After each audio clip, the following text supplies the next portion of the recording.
Engineering అనే పదానికి అర్థం ఏదైనా జరిగేలా చూడటం. మనకు కావలసినది సమర్థవంతమైన రీతిలో జరిగేలా చూడటం. అది ఇంజనీరింగ్. మీరు దీని వ్యర్థమైన మార్గంలో చేస్తే దాన్ని ఇంజనీరింగ్ అనలేం, అవునా?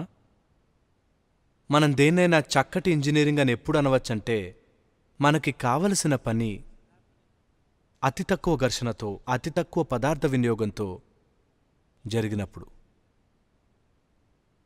ఇప్పుడు మీకున్న శరీరం 12 గంటలు పనిచేస్తే 12 గంటలు నిద్రపోయిందనుకోండి, దానికి 12 గంటల మెయింటెనెన్స్ కావాలి. నిద్ర అంటే మెయింటెనెన్స్ సమయం మీకు తెలుసా? మీకొక కారు ఉంటే దాన్ని 15 రోజులు వాడితే 15 రోజులు గరాజ్లో ఉందనుకోండి, పబ్లిక్ ట్రాన్స్పోర్ట్ వాడటం మంచిది. అలాగే మీ శరీరం 10-12 గంటలు నిద్ర కోరుకుంటే అదొక సరైన వ్యవస్థ కాదు. దాని మెయింటెనెన్స్ సరిగ్గా లేదు. బహుశా ఇంధనం సరైంది కాదేమో, లేదా మీ ఇంజన్ లీక్ అవుతూ ఉండొచ్చు. ఇదంతా శారీరకమా? లేదు.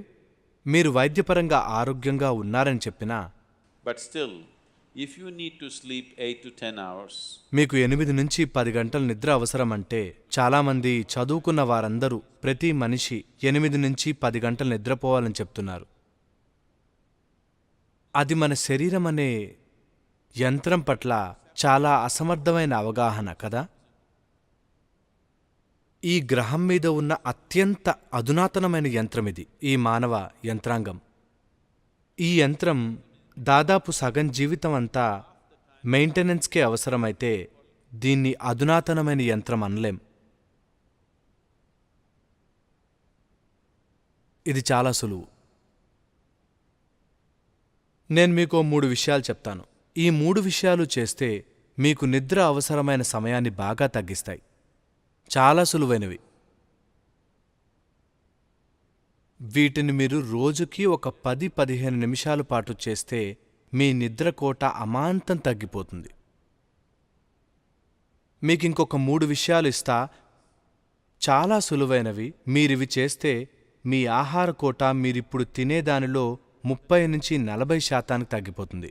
అయినా అదే శరీర బరువుతో, అదే హుషారుతో, నిజానికి ఇంకాస్త ఎక్కువ హుషారుతో ఉంటారు, తక్కువ నిద్రతో కూడా. కాబట్టి మీరు మరమ్మతు చేసేది దానిని ఇంకాస్త సమర్థవంతంగా నడిపించటానికే కానీ అసమర్థంగా నడిపించడం ఇంజనీరింగ్ కాదు.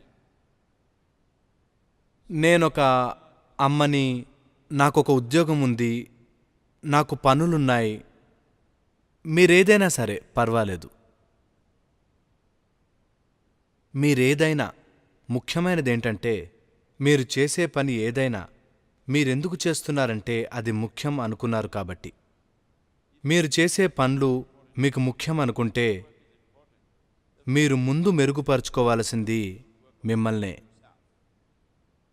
ఈ ఇన్నర్ ఇంజనీరింగ్ అనేది క్రమబద్ధమైన మార్గంలో మీ మీద పనిచేస్తుంది.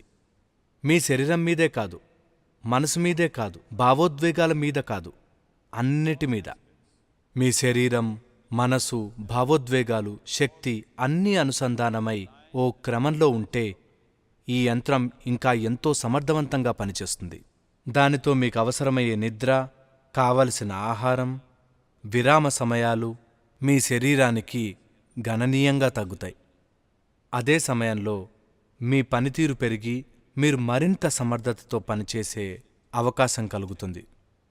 ముఖ్యంగా మీరొక అమ్మ అయితే your responsibility is not just for making your life. మీ బాధ్యత మీ ఒక్కరి జీవితంతో ఆగిపోదు కదా. Now you've taken the responsibility of making 1 or 2 more lives. మీతో పాటు 1-2 జీవితాల బాధ్యతని తీసుకున్నారు.